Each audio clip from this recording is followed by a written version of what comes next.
my friends. Welcome to my living room. Welcome to brunch with me. I have my tea here. I hope you have some beverage. It's a fabulous day already. The weekend is here on the northeast, a lot warmer. Yesterday, I was able to be outside a little bit. It wasn't freezing. It's a welcome change. I do understand we are going to have maybe a little bit of a snowstorm yet, but hey, winter isn't completely over yet, and but it's going to be soon. So I am really loving it. I have a few things I want to talk to you about, but first I think I'm going to start off with a little joke that I saw. Um, we just had last weekend Valentine's, and I thought this was a true joke about how, well, really woman power. Here goes. Phil, a smart and handsome young man dressed in the latest fashion, walked into his local pub. He noticed a woman gazing at him without blinking her big eyes. Phil felt flattered, so he walked up to the woman and said in his deepest voice, "I'll do anything you wish, beautiful lady, for just $10, but on one condition." The woman appeared to be trapped in the moment and asked if in trance, "What's your condition?" There was a long pause. Phil answered, "Tell me your wish in 3 words." Woman gazed at him, opened her purse, counted out the money, and handed it to the man along with her address. She then looked deeply into his eyes and whispered, "Come clean my house." I thought that was really a Good, very, good, good. very womanly. Love that one. Love that one. I've I got one. really love. I've got one for you that's seniors related. Okay. Uh, Two a man and a woman in their 80s were getting ready to get married, and the woman said, "When we get married, I'm keeping my house. That's one of the conditions." He said, "That's fine, okay." And she said, "And also, I'm keeping my Cadillac." And he said, "I don't know why you want it, but fine, keep it." And she said, "And when we get married, I'm going to have sex 6 times a week." And he said, "That's okay. Put me down for Friday."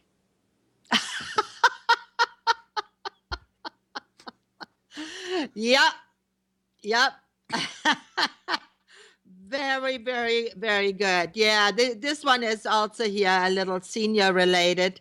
It's similar to that. By the way, to all of you who don't know, that was Amnan, our producer, and he always is good for a laugh and always good for a good joke.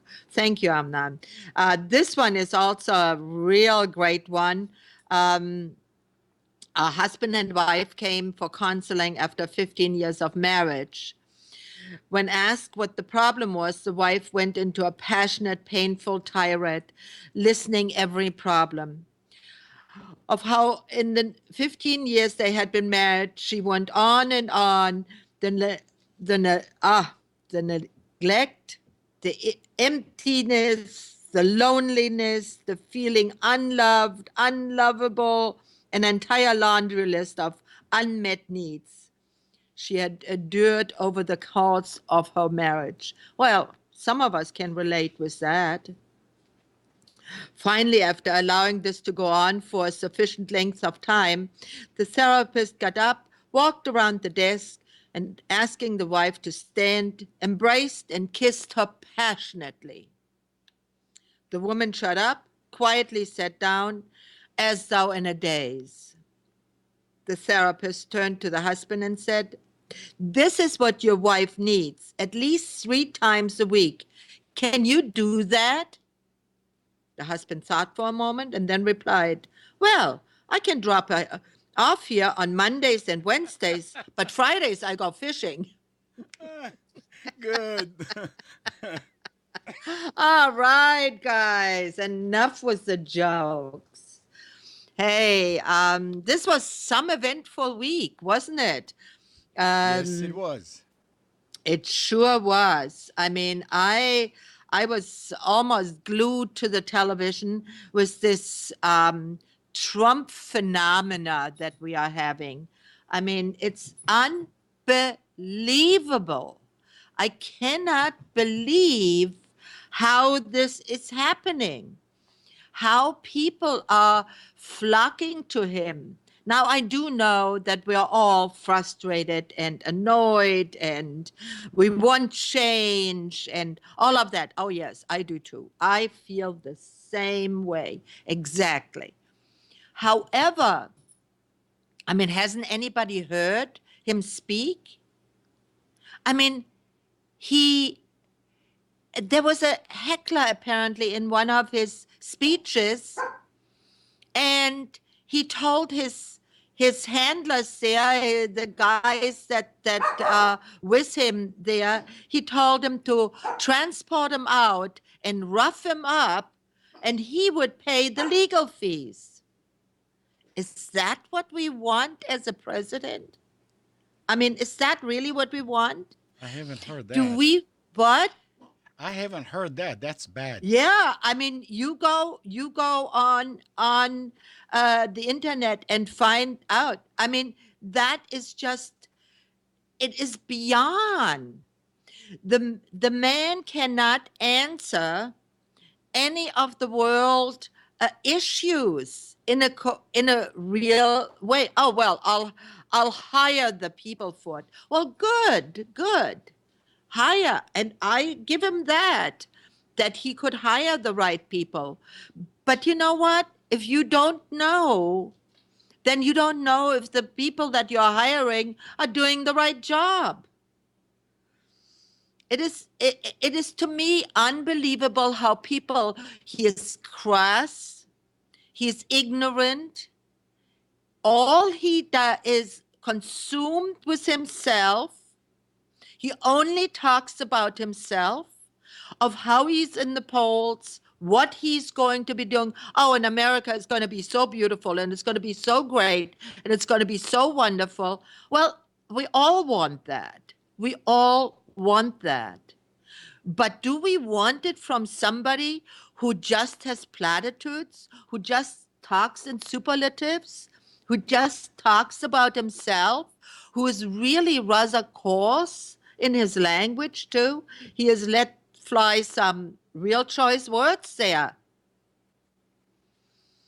And I'm not saying that he shouldn't be that he should be like a politician. I also want to get away from this politically correctness. But do we really want somebody like that who acts more like he is giving a speech to his mafiosos, who who talks only of strengths, that we should be feared in the world? America should be feared. Whatever happened to America should be loved. America should be respected. America, people, I have traveled all over the world. All over the world. When I do, most of the time I use my German passport because I don't want to have any hassles when I go to another country, because people are not loved from America. Why do you think that is? It's not because the people in America are lovely. This is my elected country. I wanted to be here. I signed up for this country. I wasn't born here. But I am very, very fearful about this Trump phenomena. I'm just baffled and confused of how this can happen. Now, I'm not saying don't don't no Republican or no, or only Democrat or only independent. I'm not saying that at all. In fact, I don't even know what I want anymore because none of them are that great. But Trump, well, listen, guys, we're all in this boat together. Every one of us. Every one of us is in this boat. None of us have a lifeboat. At least I don't, and I don't know how many. I mean, I can't go back to Germany because my life is here. And I don't know if any of you wanted to leave if the proverbial hits the fan. But that's what's going to happen. I can guarantee you that. If we don't wake up, people. Okay. Um, what else was in the news? Antonio Scalia died, and I must say that was a big loss for this country. Scalia was a very uh, a man to the letter. He defended the Constitution. He defended our rights, and I really, truly commended him for that. Was he at times controversial? Yes, of course.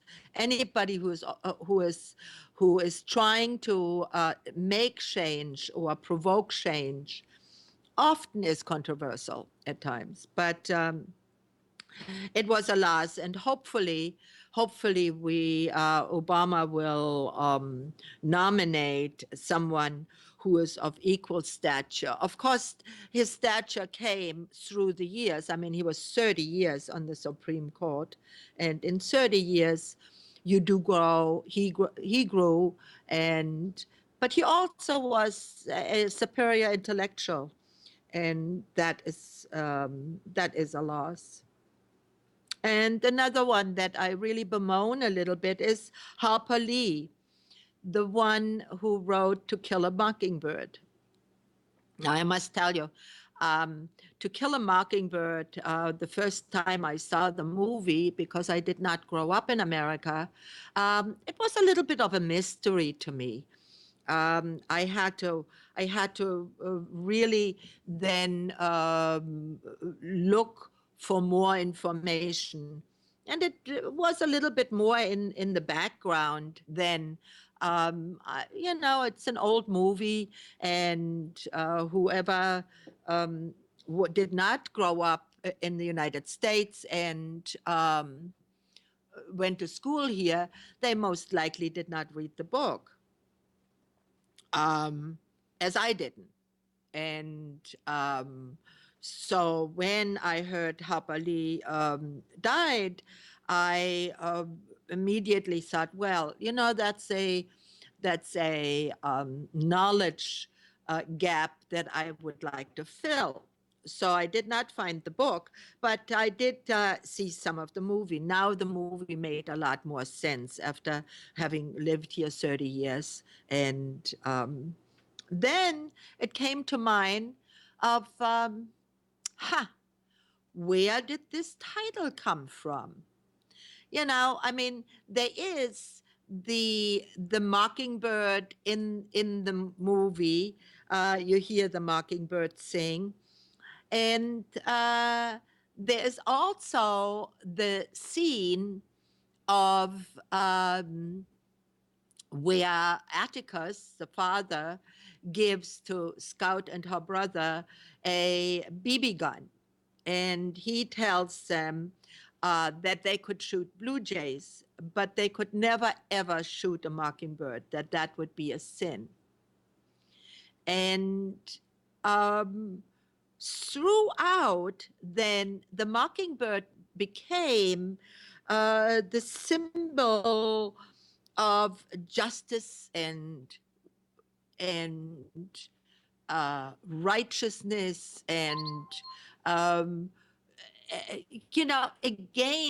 against any segregation or anything, because as you know, the movie is about Atticus the father. In fact, that was the first title. The first title of this book was Atticus, because it's all about this lawyer who defends this black youth who was supposed to have raped a white girl.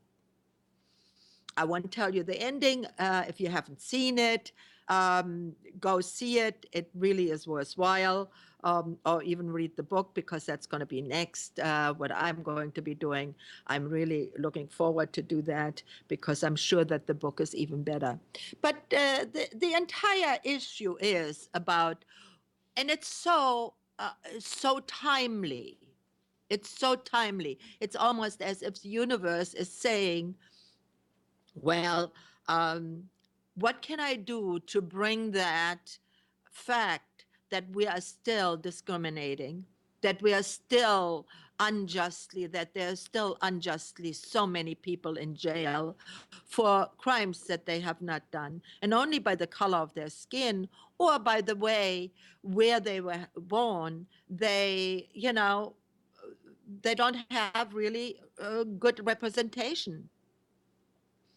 And that's all the issues in this movie. So I thought that was really the universe telling us, when Harper Lee died, saying, hey, listen, guys, I'm going to make this happen so that you're reminded that we need to be vigilant. We need to think of that we are all one. We are all need to be really treating each other as equals and as brothers and sisters. I don't care what color your skin is.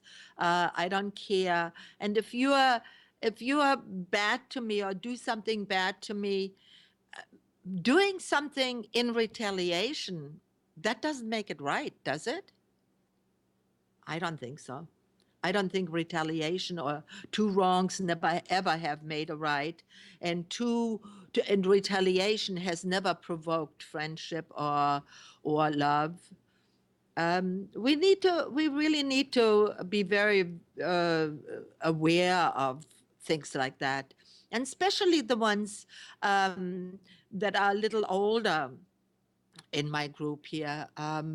Guys, teach our young to, just because Johnny took your favorite toy, that doesn't mean that you can punch him in the eye. It's not, uh, that's not the way that we should be living. We should be growing. We should be evolving. Violence is even if violence is provoked with the law. I mean, I'm very much so against the death penalty, because I really don't think that the death penalty solves anything. By putting away somebody who has killed or did egregious harm to somebody, does that bring that person back? No, it doesn't. And does that make us a country that is compassionate and free and have friendship? I don't think so. With our immigrants, it's the same thing. Like deporting millions and millions of people, does that make us a stronger nation? Yes, I know there's a lot of animosity towards people that come and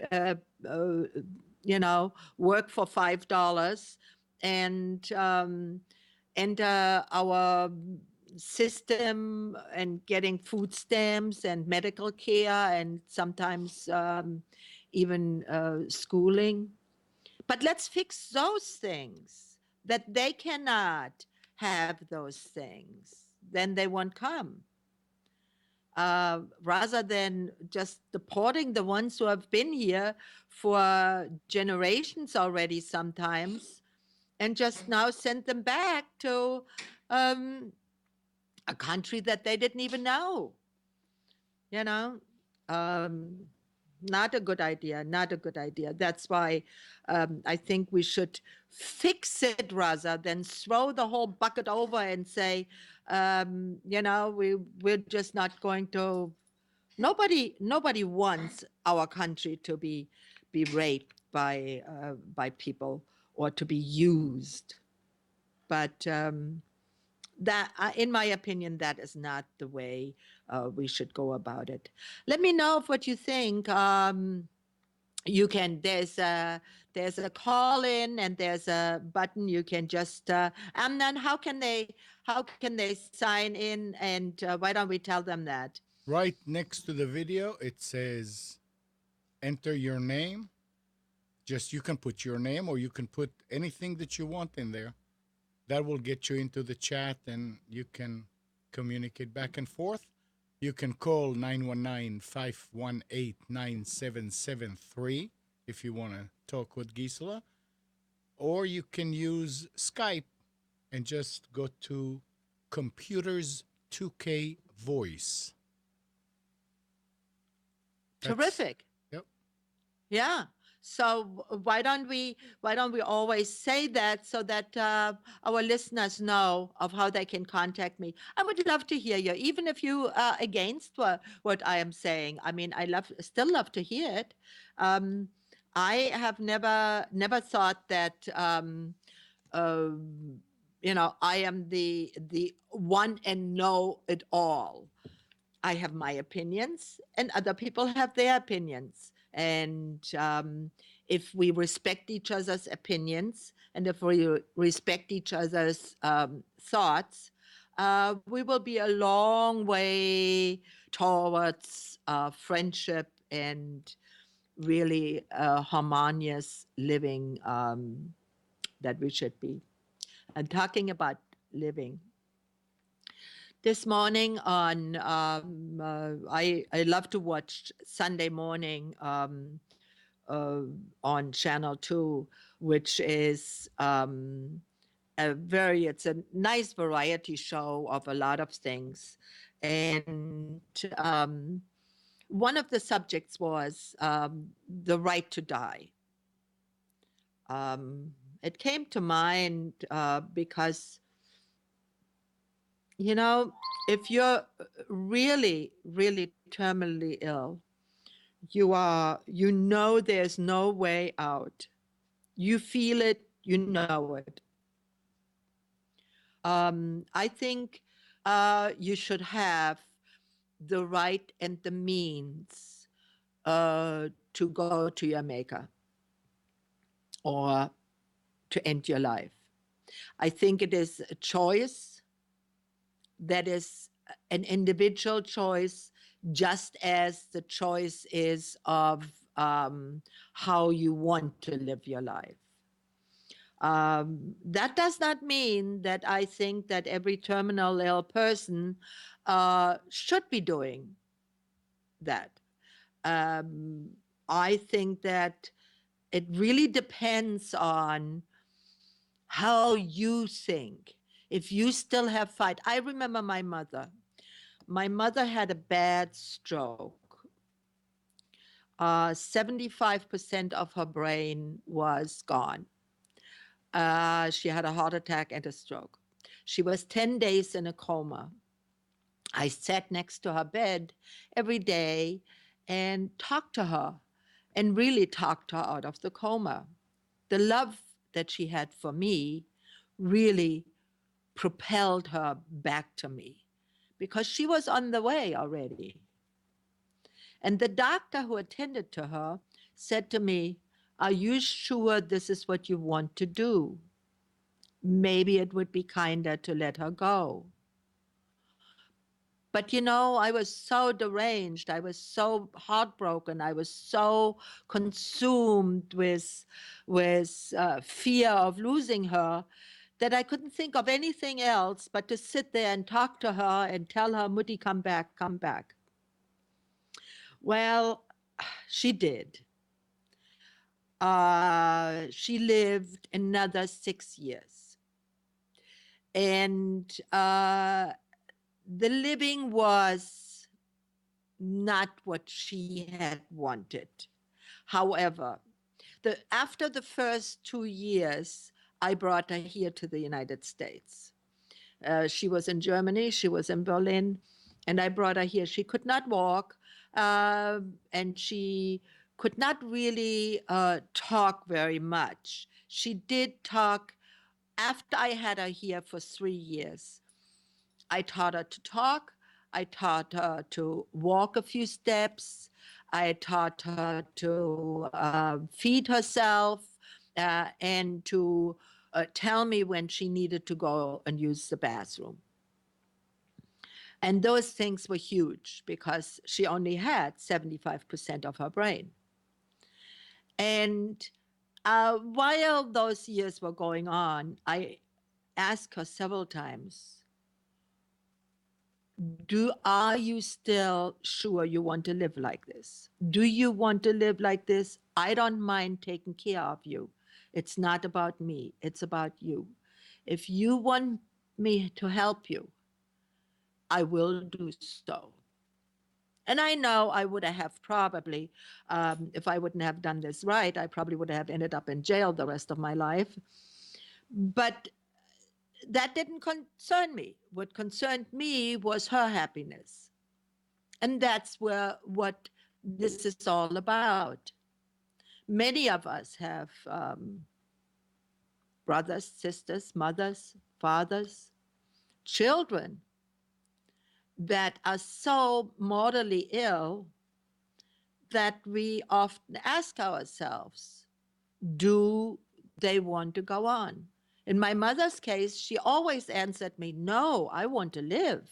I want to be with you. I want to live. And that was good enough for me. So I helped her to live.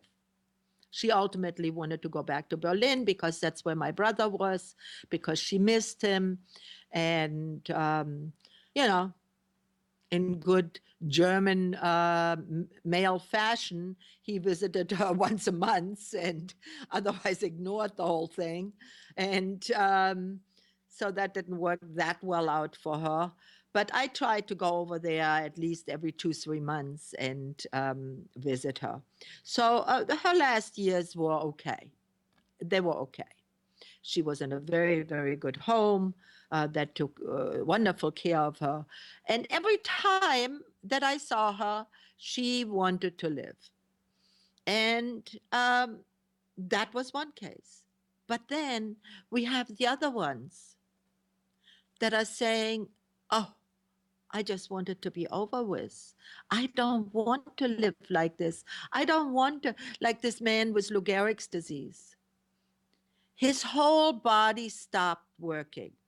He was trapped in a body that was not working anymore. My mother told me that too. She said, I feel like I'm hiding inside of me.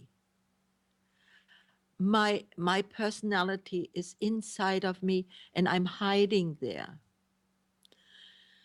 Yeah, I guess that's what happens. Strokes are awful. They're awful.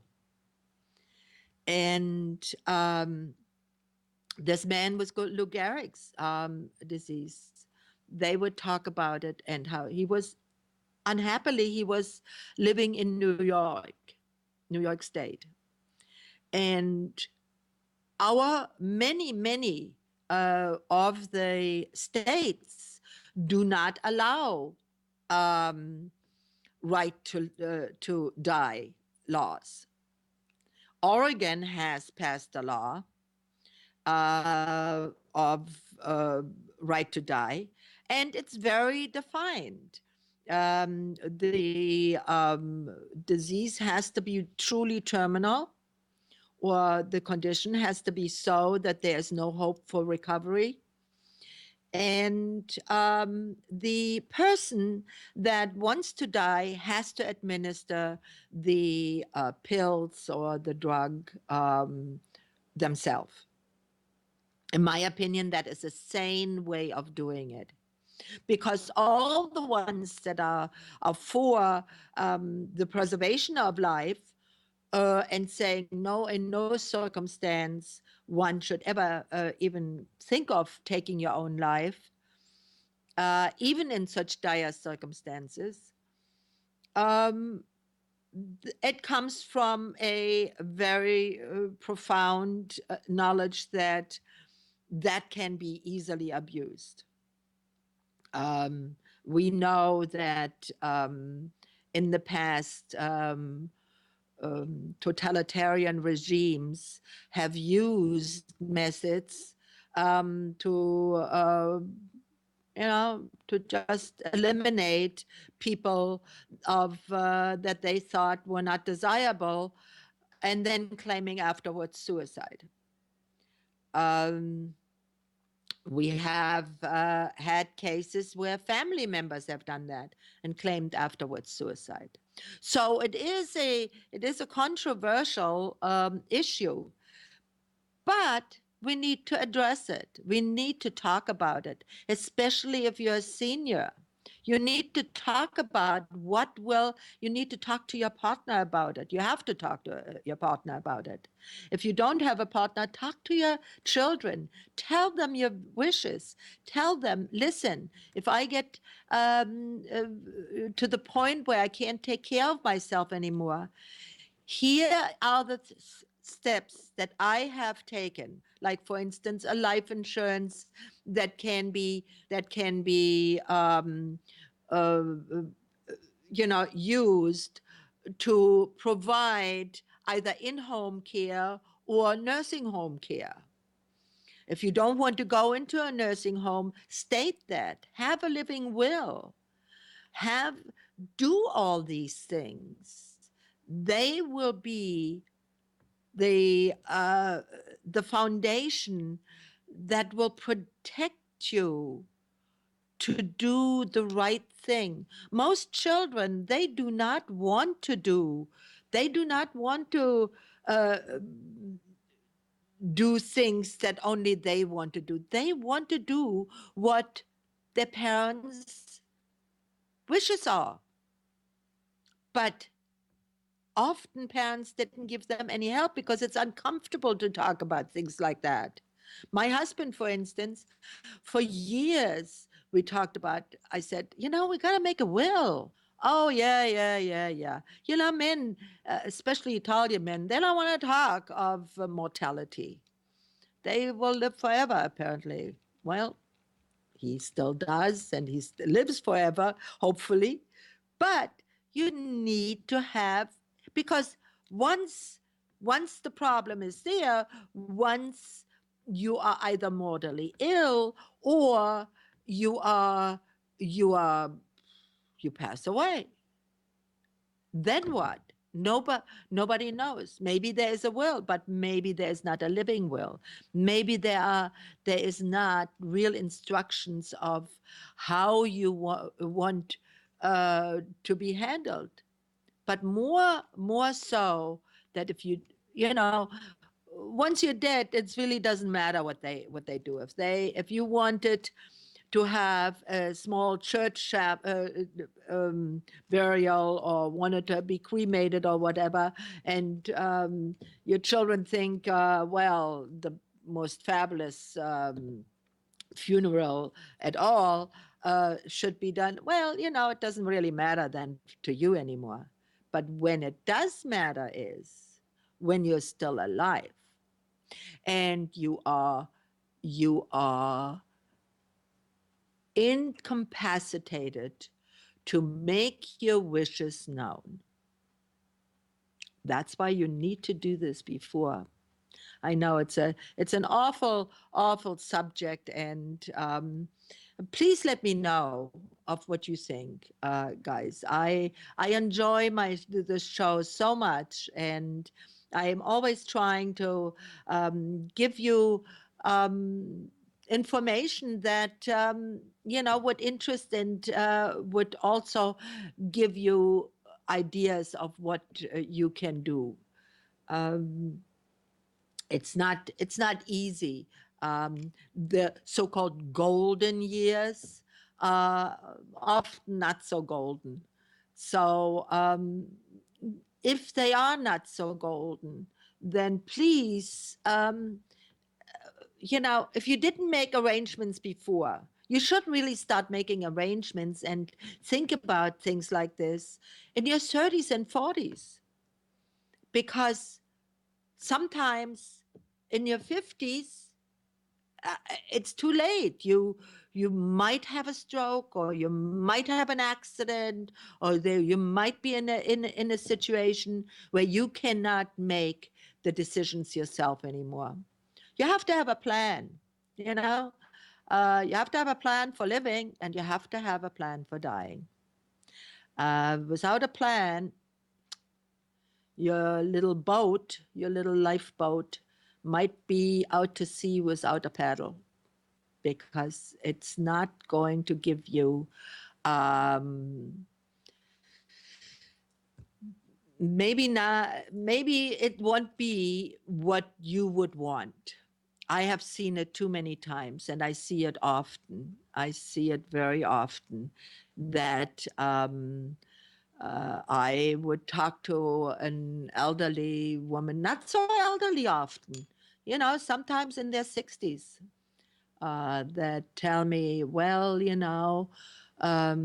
when I was married to my husband, we didn't make provisions enough um, for me to live uh, when he dies. And so now father is dead, and mother does not have enough Social Security to live on her own. Now, what is she going to do? Go back to work at McDonald's or at Walmart?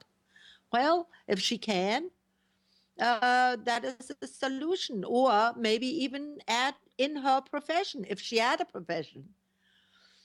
Thank God, women are the ones that are reaching now their 60s. They often were in that age where they had a profession. Women who are older in their 70s, they often do not. They didn't have a profession where that either that they could go back to or earn money with or whatever. Now what? She lives now with her children, and she is not happy. She is not happy, and it's so sad that there was no thought beforehand. You have to make provisions to like the little church mice, she has to go and gather all the little corns for the time when winter comes. Well, that you do that when you are in your 20s, 30s, 40s, 50s even. And so that you will have a golden years. All right. Well, now that we have talked about that, such a grim subject, isn't it? But I thought it was worth talking about it, because if we keep sweeping it under the rug, it's not going to get any better. One thing that I did see that was really rather uplifting was, since this is the Chinese Year of the Monkey, and China and all the Asian countries are going crazy with monkey pictures and monkey cakes and monkey everything. And it is, if you ever wanted to look up your Chinese zodiac sign, you can do that on the internet very easily. Just put in Chinese zodiac sign, put the year of your birth, and it comes up. Mine happened to be the sheep, and the sheep is a very gregarious and friendly animal. And so is the monkey. Monkey is playful and fun. And so if this is your year, then happy Chinese New Year. And There were some pictures that I saw today of the snow monkeys in Japan lolling about in the hot baths. If you never have seen that, um, I'm sure you have. But if you haven't, then do a search on the net and put in snow monkeys.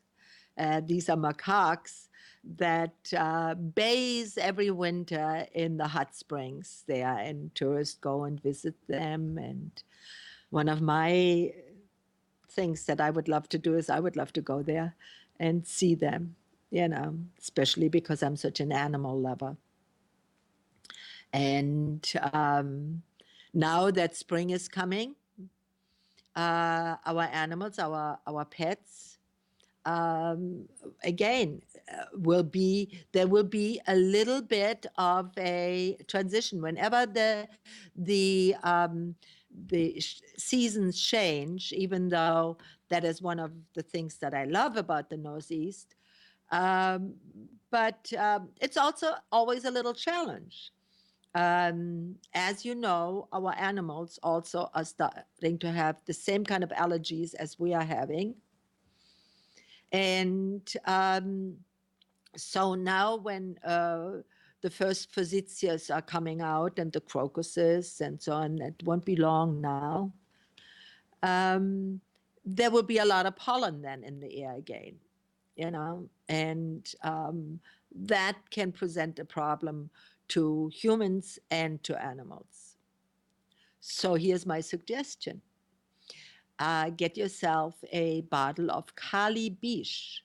Kali Bish. Kali, separate word, BICH. That's the abbreviation. The correct name is really Kali Bishorum, but it's usually in the health food stores as Kali Bish. And that counteracts a lot of runny nose, a lot of mucus that can be with pollen allergy. The other one is Allium cepa. Allium cepa. It's made from onions. If you have teary eyes and itchy eyes from pollen. So those are the two remedies you should have in your arsenal for the spring, because also for the little spring cold, Kali Beach is perfect for that. And our pets get also, they start sneezing, they start having a little bit more mucus. And if you give them a dose of the Kali Beach or the Allium cepa, it depends on if they also have some red eyes, Allium cepa.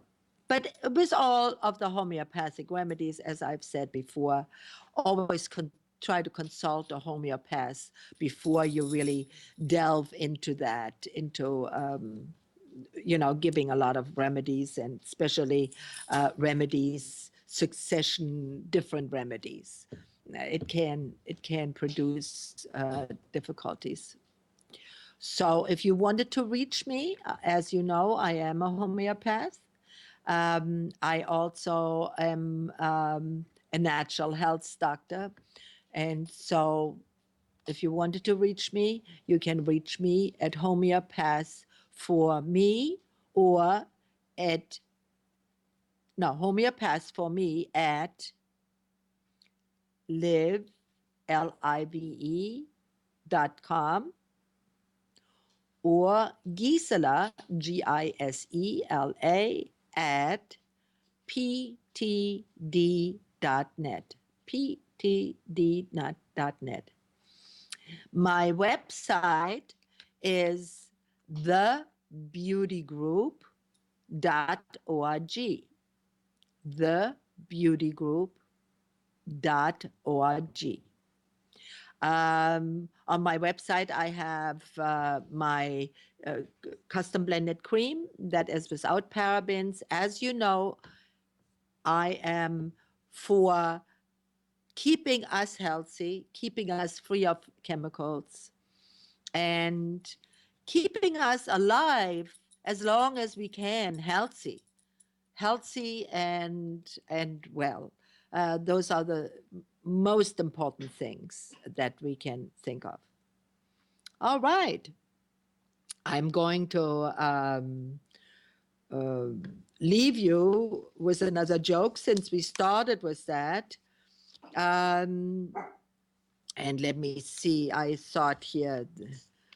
Uh, oh, I love this one. This one was really of a frugal young man. Raja was 19 years old, was buying an expensive bracelet to surprise his girlfriend on Valentine's Day at a very smart jeweler's shop in Manhattan. The jeweler inquired, "Would you like me to engrave your girlfriend's name on that?" Roger thought for a moment and grinned. Then he answered, "No, instead engrave, 'To my one and only.'" The jeweler smiled and said, "Yes, sir. How very romantic of you." Roger retorted with a glint in his eye. "Not exactly romantic, but very practical. This way, if we break up, I can use it again." And with that, I will leave you. And I hope you have a pleasant week. And I hope that all of you stay healthy and well. Ta-ta, bye-bye, until next Sunday.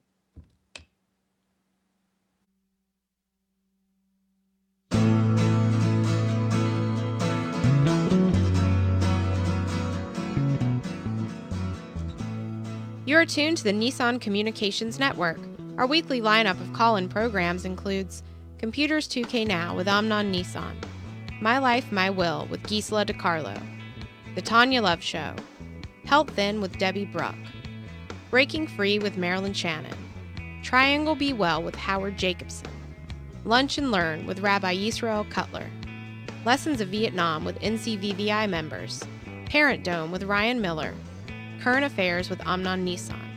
And if you tuned in too late, you can always watch each program in its entirety or download an MP3 audio file of it in the archives section on nissancommunications.com. Don't forget to subscribe to our YouTube channel, follow us on Twitter, and like us on Facebook. Sponsored by Atomos.com, makers of quality video recorders and converters, CarolinaApparel.com, and DeltaForce.net.